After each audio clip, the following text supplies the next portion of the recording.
Hello friends, आपके अपने YouTube channel Krishna question fact में आपका स्वागत है। फ्रेंड्स, आज हम लोग करेंगे बाल विकास के निचोड़ में फ्रेंड्स 50 प्रश्नों का निचोड़, जो कि फ्रेंड्स सीटेट के एग्ज़ाम में बार बार पूछा जाता है। तो फ्रेंड्स सीटेट के 2024 जो कि जनवरी में होगा, उसके लिए फ्रेंड्स आपको बहुत ही महत्वपूर्ण होगा। तो फ्रेंड्स आइए देखते हैं। एक तरफ से 50 प्रश्न जो सीटेट के एग्ज़ाम में फ्रेंड्स बार बार रिपीट होते हैं। तो फ्रेंड्स देख लेते हैं। ज्ञानात्मक विकास नकल पर आधारित न होकर खोज पर आधारित होता है, यह कथन किसका है? तो फ्रेंड्स यह कथन जीन पियाजे का है।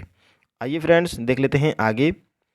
किस विद्वान ने बच्चों की अंतः क्रियाओं को उनके विकास का मूल आधार माना है? तो फ्रेंड्स लेओ वाइगोत्स्की अंतः क्रिया को महत्व देते हैं बच्चों के विकास में। आइए फ्रेंड्स देख लेते हैं अगला प्रश्न। किस विद्वान ने नैतिक विकास की अवस्था के सिद्धांत का प्रतिपादन किया? तो फ्रेंड्स लॉरेंस कोहलबर्ग की बात आती है। तो फ्रेंड्स यह नैतिक अवस्था को बताए हैं या नैतिक की अवस्थाओं को बताए हैं। आइए देख लेते हैं आगे।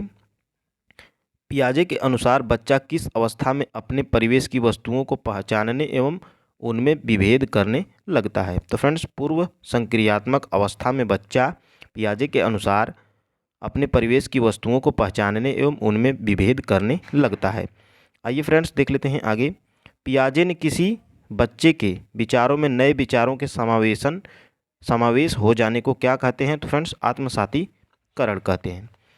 बच्चों में आधारहीन आत्मचेतना का संबंध उसके विकास की किस अवस्था से संबंधित है? तो फ्रेंड्स यह किशोरा अवस्था से संबंधित है। बच्चों के विकास से संबंधित निर्माण एवं खोज का सिद्धांत किस विद्वान ने दिया था? तो फ्रेंड्स यह जीन पियाजे दिए थे।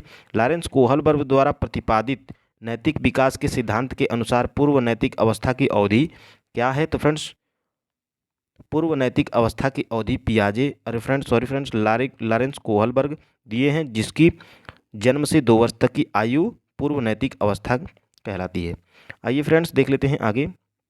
बुद्धि का पदानुकृति संरचना सिद्धांत किसने दिया था? तो फ्रेंड्स फिलिप बर्नन ने बुद्धि का पदानुकृत संरचना सिद्धांत दिया था।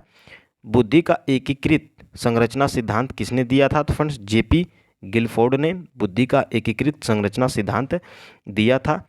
आइए फ्रेंड्स देख लेते हैं आगे। विशिष्ट बालकों में कौन से बालक आते हैं? तो फ्रेंड्स विशिष्ट बालकों की श्रेणी में आने वाले बालक प्रतिभाशाली बालक होते हैं, पिछड़े बालक होते हैं, सृजनशील बालक होते हैं और फ्रेंड्स संवेगात्मक दृष्टि से पिछड़े बालक होते हैं। आइए फ्रेंड्स देख लेते हैं आगे। नोट में फ्रेंड्स विकलांग बालक विशिष्ट बालकों की श्रेणी में नहीं आते हैं, इसको आप याद रखिएगा। समावेशी शिक्षा किसे कहते हैं? तो फ्रेंड्स विशिष्ट बालकों के लिए बनाई गई नई शिक्षा प्रणाली समावेशी शिक्षा कहलाती है। प्रतिभाशाली बालक किसे कहते हैं? तो फ्रेंड्स ऐसे बालक जिनका IQ बुद्धि लब्धि 110 से अधिक होता है, उन्हें प्रतिभाशाली बालक कहते हैं। और फ्रेंड्स आइए देख लेते हैं आगे। पिछड़ा बालक किसे कहते हैं? तो फ्रेंड्स ऐसे बालक जिनकी बुद्धि लब्धि 90 से कम होता है, उन्हें पिछड़े बालक में आते हैं। सामान्य बुद्धि के बालक का IQ कितना होता है? तो फ्रेंड्स सामान्य बुद्धि के बालकों की बुद्धि लब्धि 90 से 110 के मध्य होती है। आइए फ्रेंड्स देख लेते हैं आगे। सृजनशील बालक किसे कहते हैं? तो फ्रेंड्स सृजनशील बालक वे बालक होते हैं जिनमें कुछ नया करने की क्षमता होती है, जो नए नए आविष्कार या अनुसंधान करने की क्षमता रखते हैं, उन्हें फ्रेंड्स सृजनशील बालक कहते हैं। सृजनशील बालकों की बुद्धि लब्धि कितनी होती है? तो फ्रेंड्स सृजनशील बालकों की बुद्धि लब्धि 120 से अधिक होती है। आइए फ्रेंड्स देख लेते हैं आगे। वंचित बालक किसे कहते हैं? तो फ्रेंड्स वंचित बालक वे बालक होते हैं जिन्हें शिक्षा के उचित अवसर प्राप्त हों, नहीं हो पाए, लेकिन वे पढ़ने की क्षमता रखते हैं, लेकिन वे शिक्षा से वंचित रह गए हैं। उदाहरण फ्रेंड्स किस तरह के बालक वंचित रह जाते हैं शिक्षा से? आदिवासी क्षेत्रों के बच्चे, भाई के बच्चे और फ्रेंड्स मजदूर के बच्चे।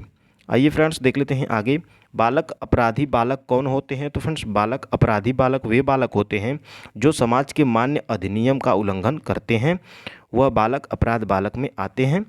आइए फ्रेंड्स देख लेते हैं आगे। बालक अपराधियों के प्रकार बताइए।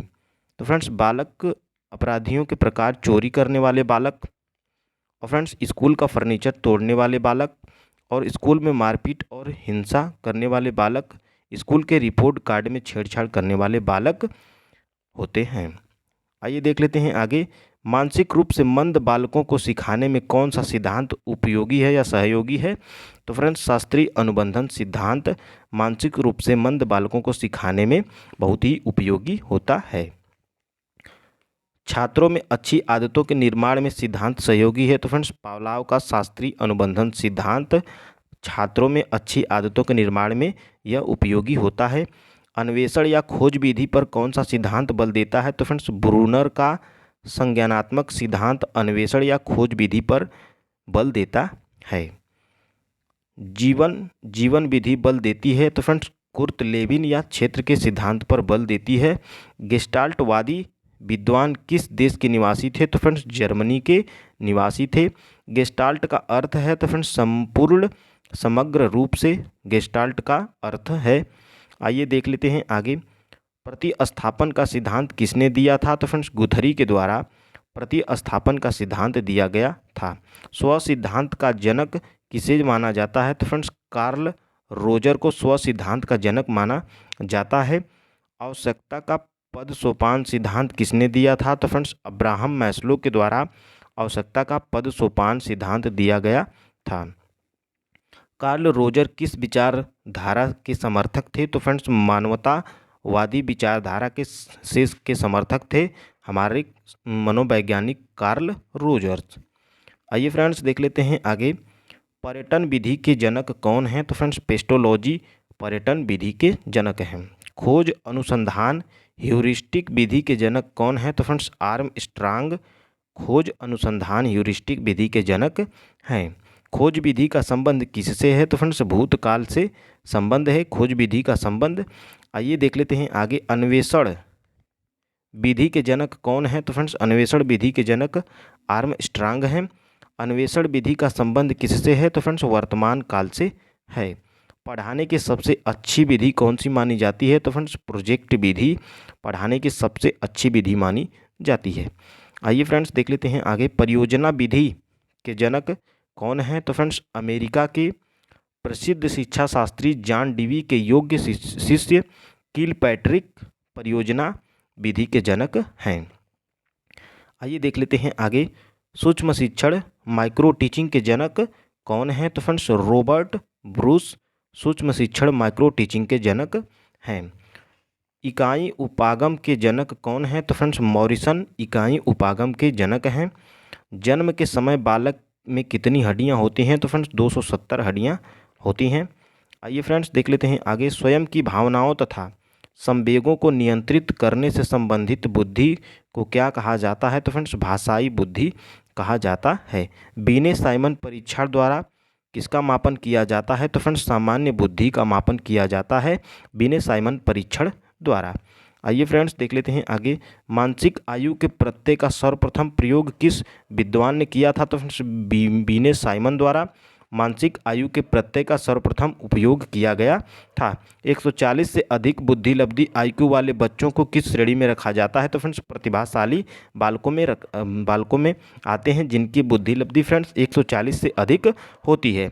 आइए फ्रेंड्स देख लेते हैं आगे। सृजनशीलता मौलिक परिणामों को अभिव्यक्त करने की मानसिक क्रिया है। यह कथन किसका है। तो फ्रेंड्स यह कथन क्रो एंड क्रो मनोवैज्ञानिक का है। मानसिक आयु का प्रत्यय किस वैज्ञानिक ने दिया था। तो फ्रेंड्स बीने साइमन ने मानसिक आयु का प्रत्यय दिया था। आइए फ्रेंड्स देख लेते हैं आगे। द्वितत्व सिद्धांत के प्रतिपादक कौन है। तो फ्रेंड्स हमारे स्पीयरमैन द्वितत्व सिद्धांत के प्रतिपादक हैं। आइए देख लेते हैं आगे। गिलफोर्ड ने कितनी मौलिक मानसिक योग्यताओं के आधार पर बुद्धि की संरचना का वर्णन किया है। तो फ्रेंड्स तीन योग्यताओं के आधार पर गिलफोर्ड ने मौलिक मानसिक बुद्धि की संरचना का वर्णन किया है। आइए फ्रेंड्स देख लेते हैं आगे। किशोर प्रौढ़ों को अपने मार्ग से बाधा समझता है जो उसे अपनी स्वतंत्रता का लक्ष्य प्राप्त करने में से रोकते हैं। यह किसने कहा है। तो फ्रेंड्स यह काल्पनिक कहे हैं कि किशोर प्रौढ़ों को अपने मार्ग की बाधा समझते हैं। आइए देख लेते हैं फ्रेंड्स आज का लास्ट प्रश्न। किशोरा अवस्था वह अवस्था है जिसके द्वारा एक विकासमान व्यक्तित्व बाल्यावस्था से प्रौढ़ावस्था तक पहुंचते हैं। यह कथन किसका है? तो फ्रेंड्स यह कथन जर्सील्ड नामक मनोवैज्ञानिक का है। तो फ्रेंड्स आज के लिए इतना ही। कल मिलेंगे एक खूबसूरत टॉपिक के साथ। जय हिंद।